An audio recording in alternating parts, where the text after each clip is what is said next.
Hello, Freaky Gun here, bringing you a Just Cause 2 review with gameplay.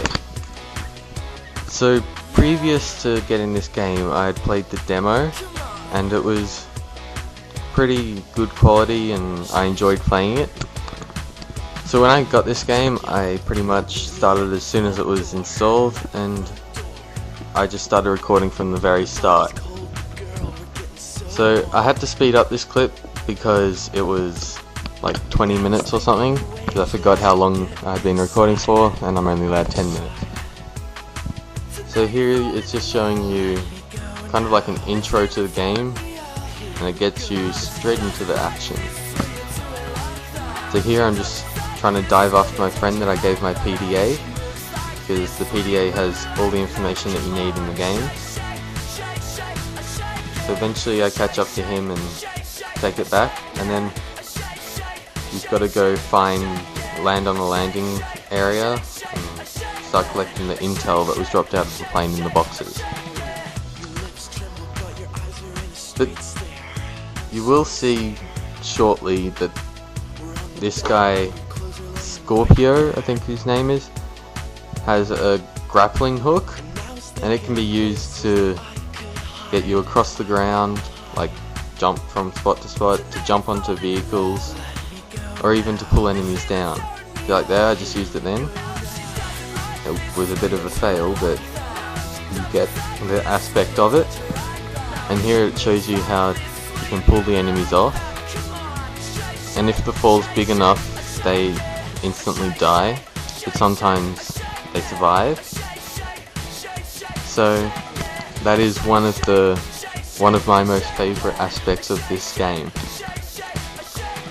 Also with this game, I like how they've got like pretty much unlimited freedom.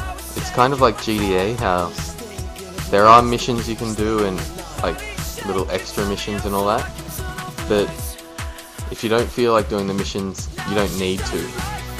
Although I will say that wandering around being in ultimate freedom does come at a price, as there are hardly any good quality rewards for going around and having fun.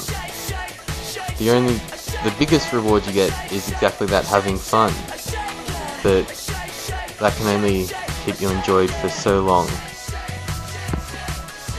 So this game, following the missions and going around, running around, taking vehicles and doing all that, will keep you quite happy for quite a long time, but after a while the game does get a bit boring, so you may have to stop and come back later. But not many people have like 18 hours on their hand that they just want to play one game.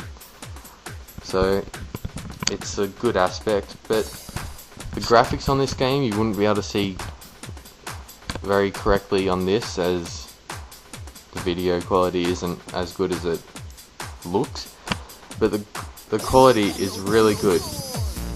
I wouldn't say it's as good as GTA, but it's good enough to keep me enjoyed. And I normally play games like COD 6 and Bad Company 2, so they have pretty good graphics.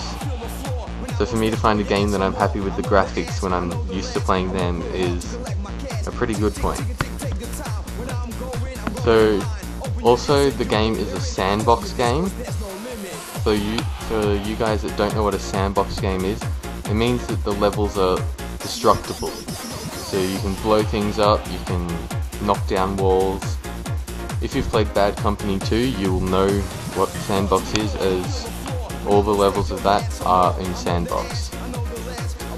So it always adds an extra level to the game, as sometimes an enemy may run into a room, and if it's a certain type of room, you're able to, instead of having to walk through the doorway and not know where the enemy is, you can always create your own doorway and just rush through, keeping him on his toes.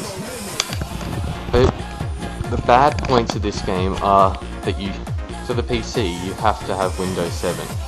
You're not able to do it on XP unless a crack's going to come out later or an update or something, but at the moment it's only Windows 7. And I've played GTA and the controls for the cars I quite enjoyed. Like, it's not too easy, but it's not too hard to control.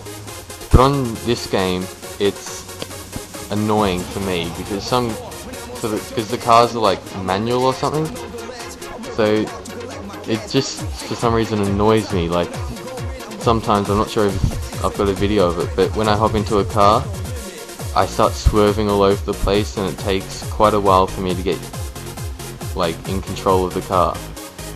But once I do get in control of the car, it's quite fun.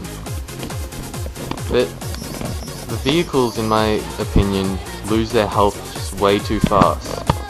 Like, I'm driving down a road, and the next second my car's all bashed up and bruised, and I've only crashed into a couple of vehicles or plants or stuff like that.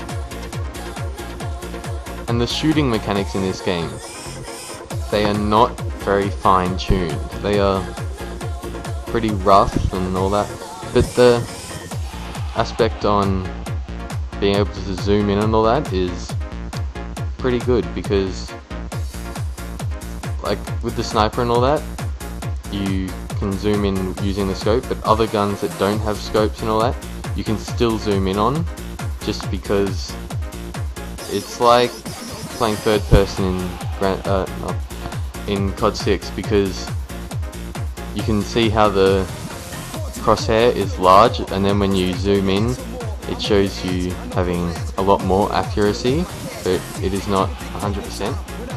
So that's pretty good. And also, the people that made this game went for more of a quantity over quality. So instead of having the crew make a slightly smaller map and take a lot more time on the quality of the game and the aspects and all that, they just decided to get a lot of maps and all that for the time that they had. And all over the level you'll find stuff like the health boxes and weapon boxes and all that. And what they do is, like, the weapon box, it lets you upgrade your gun using like black market, because at a further time in this mission you get, further time in maybe 2 missions, maybe 1, pretty soon, you're able to unlock the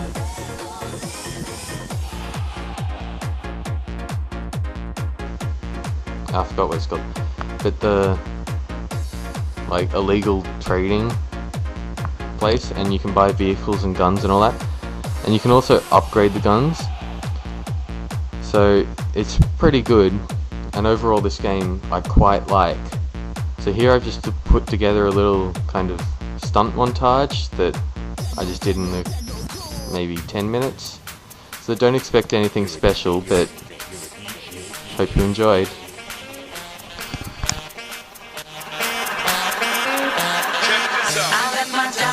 My car and my home, I'm leaving for a destination I still don't know. Somewhere nobody must have duties at all. And if you like this, you can follow me. So let's go. Follow me.